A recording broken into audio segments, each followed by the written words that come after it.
tomoni ndenge ba destituer Janine Mabunda na batunaye na bureau na mobimba tomoni batu ya IDPS ba combattant ya IDPS na FCC nde ba bundi na parlement ba image ezali lilo bana ezali parlement ba voyou ba criminel ba kota na quantité eo ba baby sa mbutu ndatonga kengo bango batongi na moni e Mabunda nani jamais Kassimi kita to panda habité article 110 de la Constitution lobby détention méchante et ben il a 5 à 10 ans de prison yango état de droit na bato mususu hein acte bango ba poser wan c'est acte madame il y a pas mercenaire a ko débonder a ko tonga dans la nuit à BBC alors le président Tshisekedi azaki préparé on a checké wana ko fonctionner Yami Bale a échoué na 2 ans na ya Sahel. 3 mois lobby a fait 47 voyages sans investisseur. 4 mois lobby a gagné ba mercenaires angolais. Ba ya pour boussa ça ça guerre civile. Mais il y a dans minduki la missile de détruire la violence sur mais missile na beta il faut qu'on construise sur Kabila. Nous demandons l'arrestation immédiate. Il y a président Tshisekedi. On a plusieurs 3 ans. Mais Moukoko Abimi. Toko Kabola Minduki. Donc, Moukoko Bana Minduki, ma formation, c'est ça. Autres hommes, on a ça, les lois, ils dépassent, mais ça. Bana Minduki. Mais pourquoi ils dépassent parce que la présidente m'a dit. Parce que la présidente, elle n'a pas de vrai conseil. Mais Kabila lobby à moi. Alors, Tshisekedi n'a pas de bons conseils. Kabila a dit ça. Il n'a pas de bons conseillers. Madame Moutaï n'a pas de bons conseillers.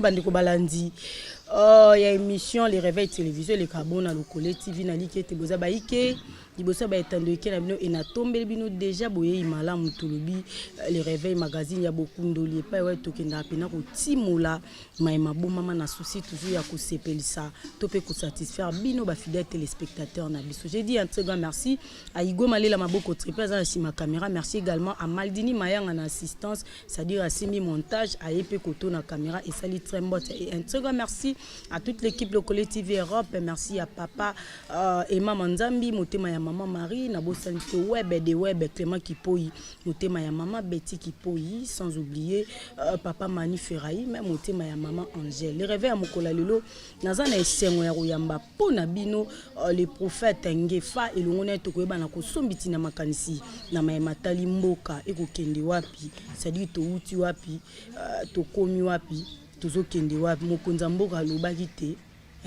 alobaki discours ango ekomema nini topé maloba ya mokonza mboka échanger nini na République démocratique du Congo. Sans plus tarder na pesi mbote na invité na waza bongo prophète Ngefa mbote na papa mbote maman journaliste Kola Pambola yo tozali wana toujours pour na komanyola makambo etali mboka Congo démocratique tozali contre pouvoir te tozali pour mutu te tozomona ndi peuple réalité zoleka kolo azolo kumuno soleki abato manyola tukota na prière tata na tiki émission maboko na yo kolo sunga esa mayele boya science intelligence tout le boite pa na yo tiki ba diaspora na boko na kolo batela bango sunga bango mabeko la bango te po bango batale sarabiso ba big sarabiso ba futa so ba classe ba biloko nyonso tiki pe ba kondio yango to bobo na maboko na yo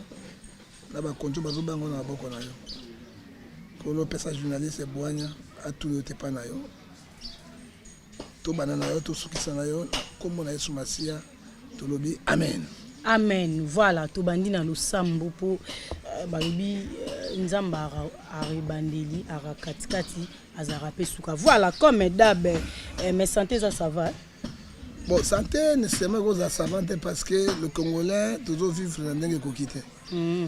Bon, changement peu de climat, même si on a la fièvre, même si on a des cacatagnos, mais avec Dieu nous vivons.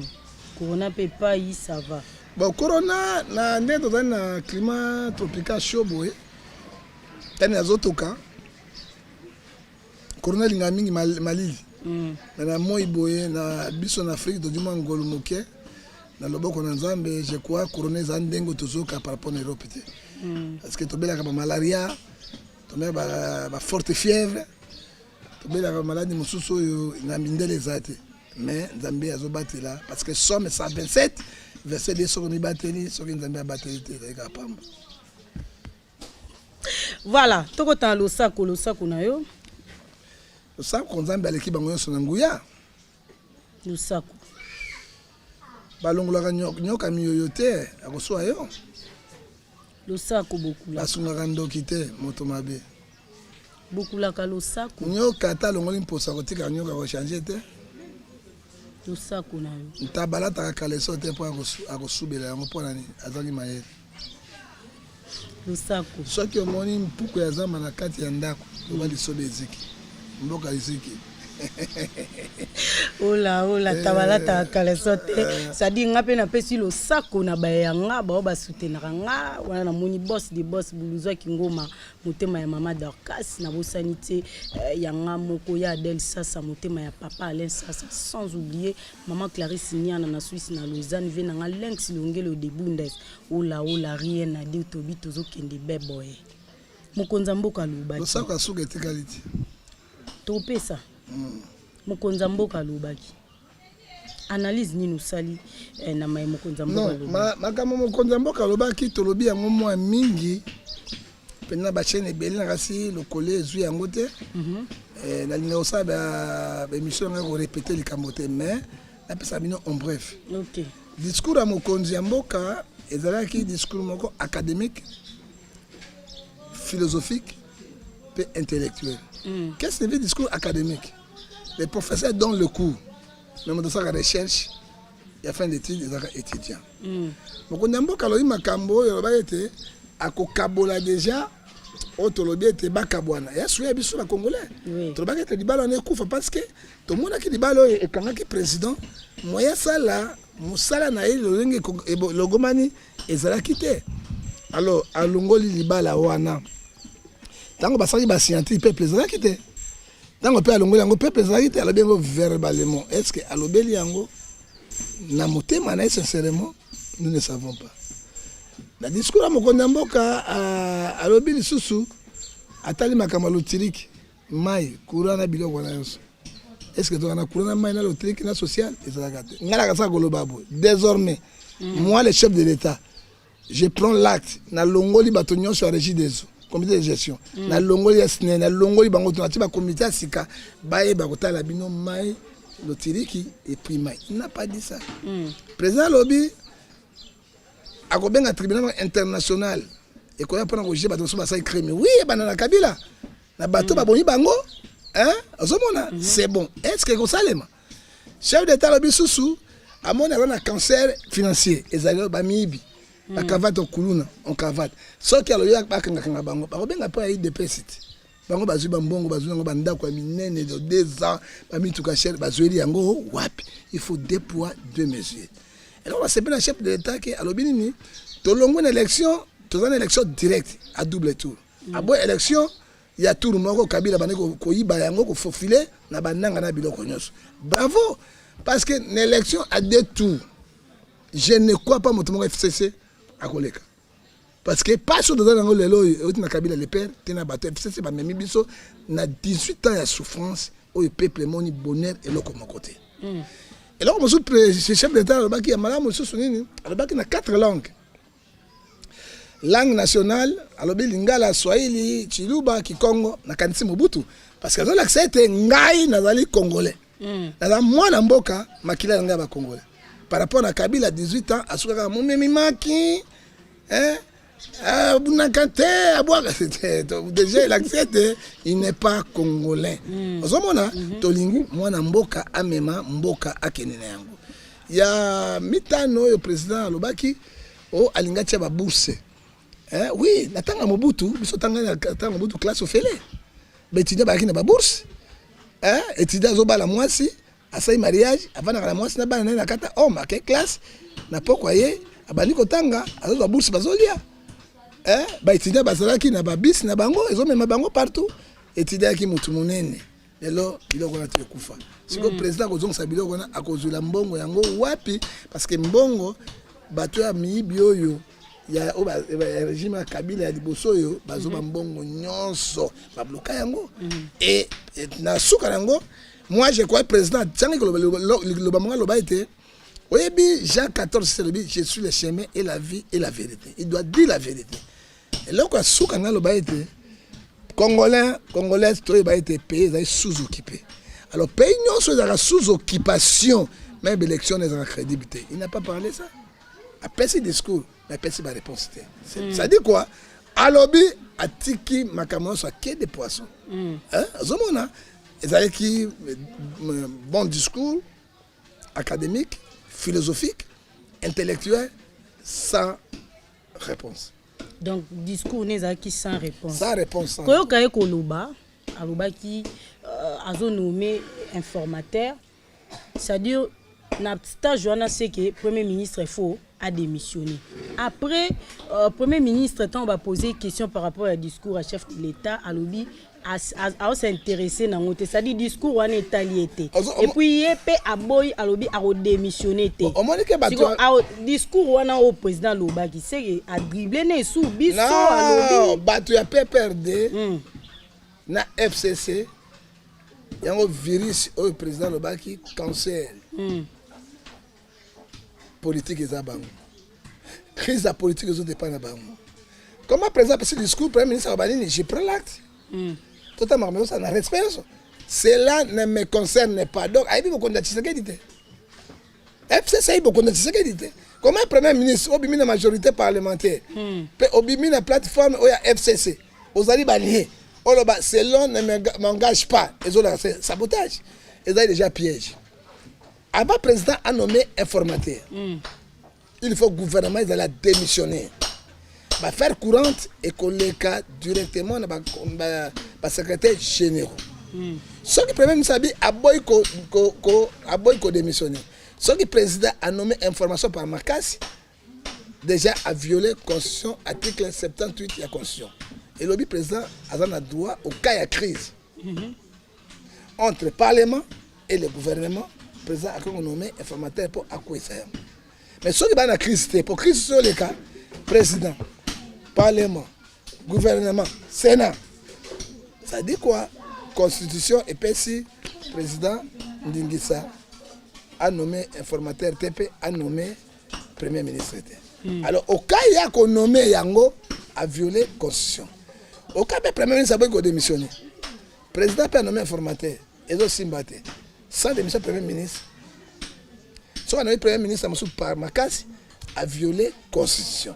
Donc, ils n'ont pas si bien parce que la crise politique au Toluka était et bandeni nango ndi ya Makassi yango yo côté on somi balé ba tie ba arme na bango pour être peuple souffrir ozomona crise munene parce que za munene et ce sont les populations qui vont sévèrement souffrir que oya Kabila bango ko soso na ywana oya ba Pauline na bango FCC bango bengana yakende yeso songa ya raso so ki boye azonga gawana ba so FCC o mosu ya kashi yo ya mukyo ali pa gango ya basi bakaboni basa kaboni pete ba ganga lisusu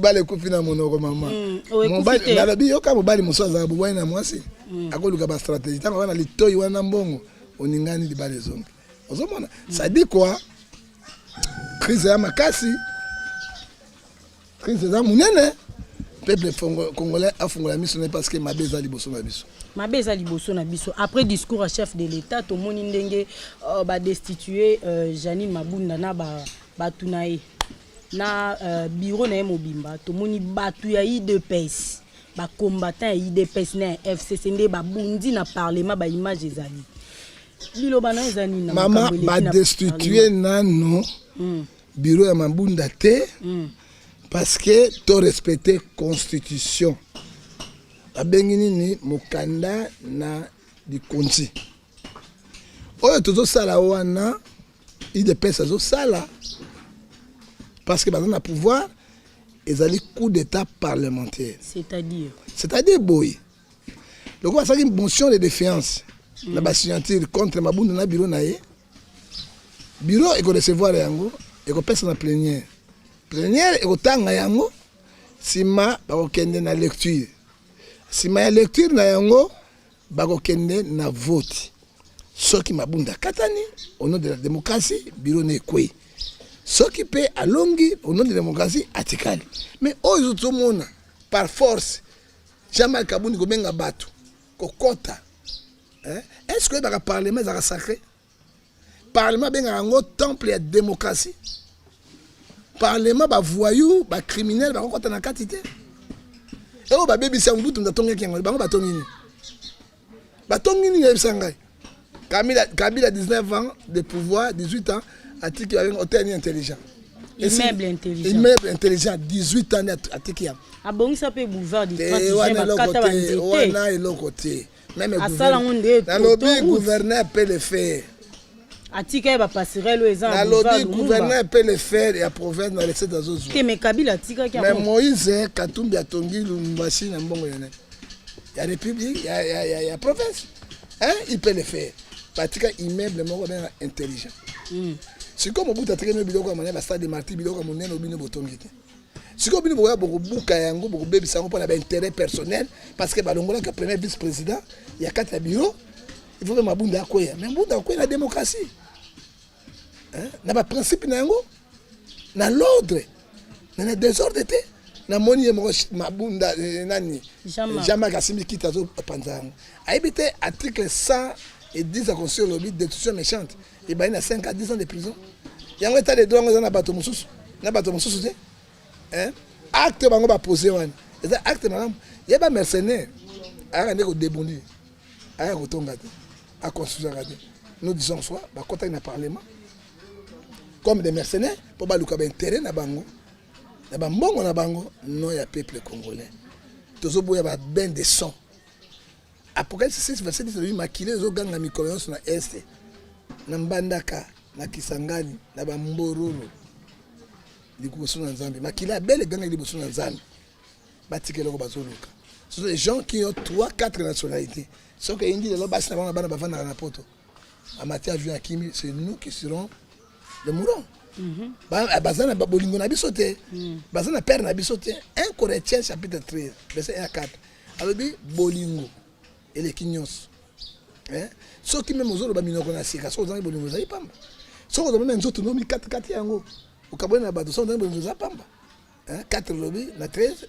l'amour est patient bienveillance pena malili et c'est que bazo sala wana bazo provoquer guerre civile na mboka lokola Kinshasa démocratique ezali pasi mingi la force reste à la loi mabunda kende ngeni parce que bokena no bosali wa ba coup d'état parlementaire et coup d'état constitutionnel parce que mabunda kende ni no bolekini na vote te bokena no na kata lecture ya nani te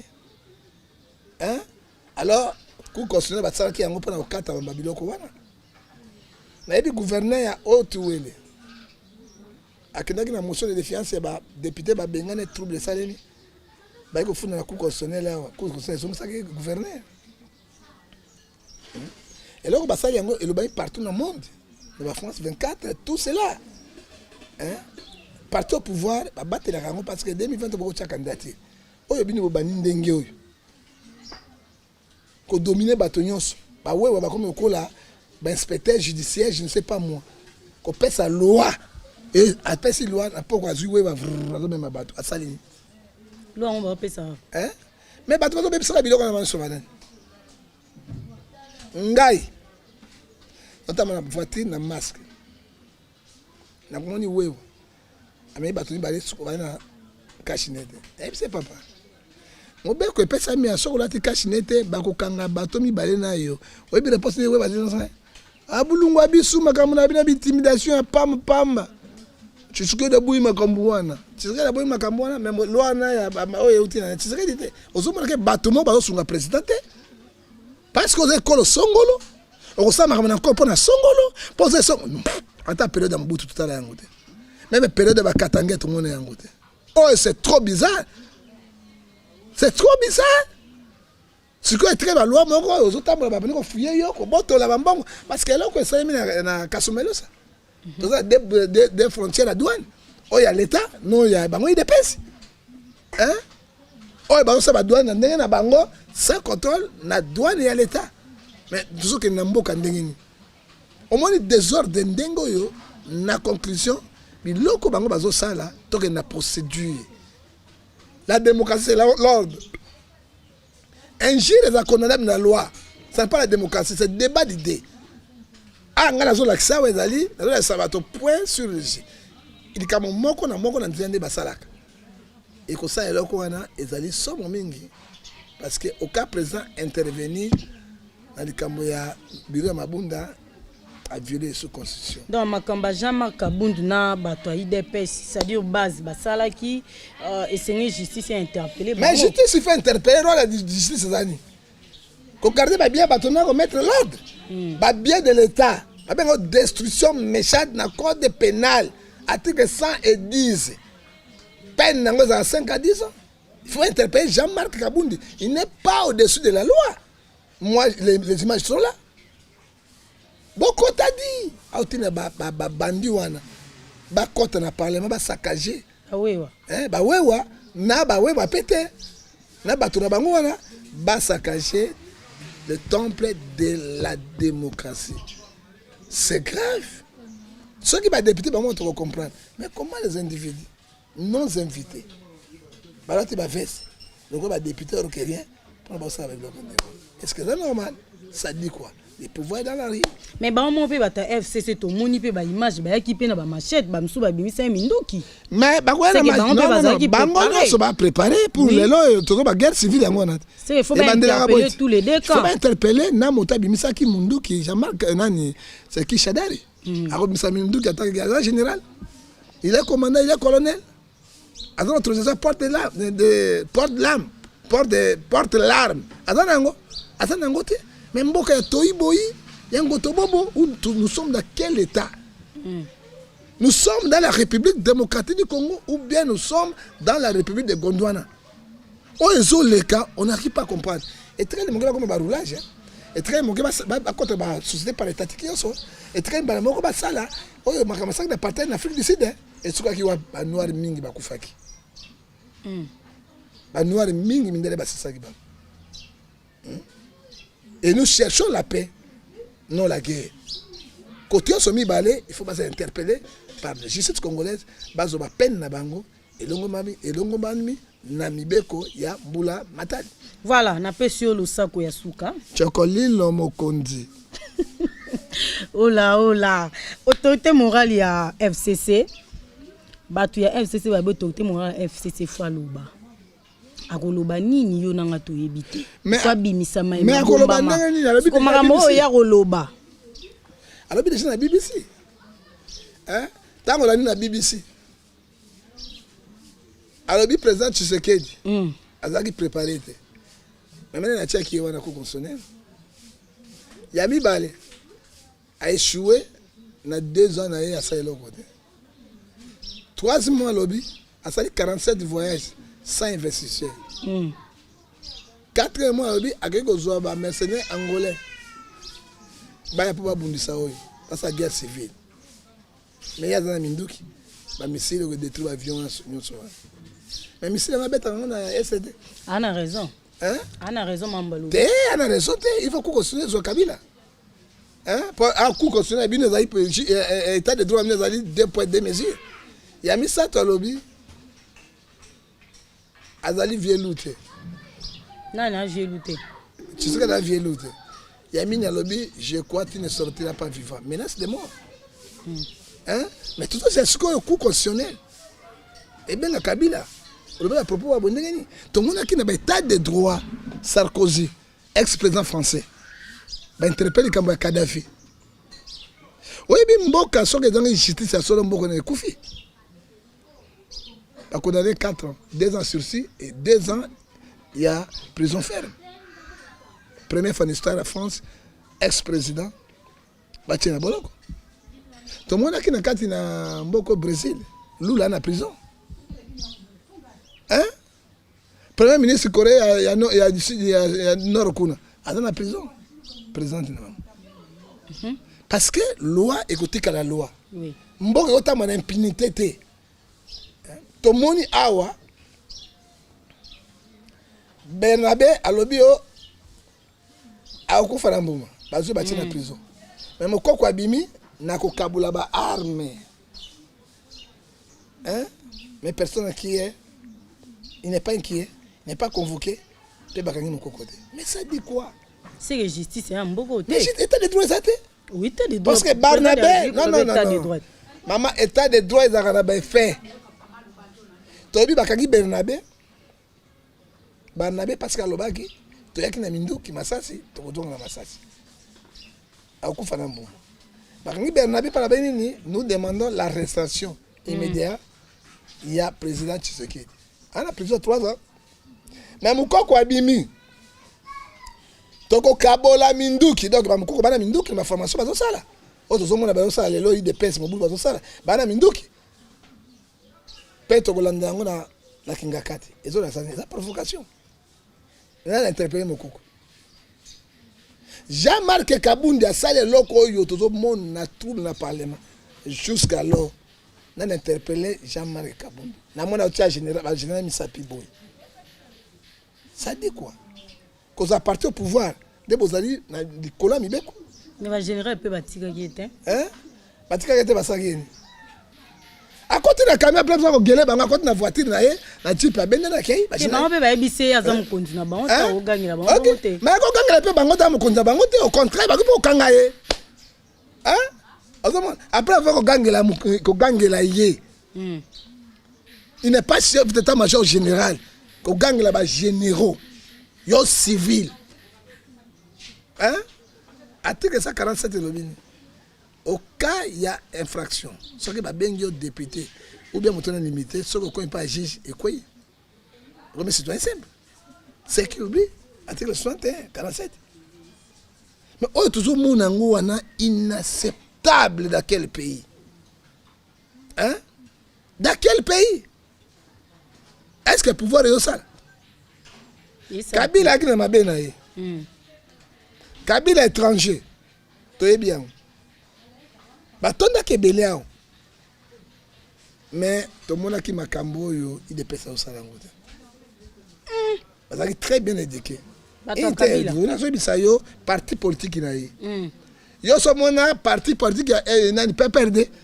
À quel parlement na banzete bo compte terre ba injili ko buka biloko ba to mona. Faut dire la vérité. Parce qu'il est éduqué. Jean-Pierre Bakangué, 10 ans, au gouvernement Kabila, du Kama Centrafrique, à Kaimaka. Il y a un MNC, on s'est trouvé dans ce monaki.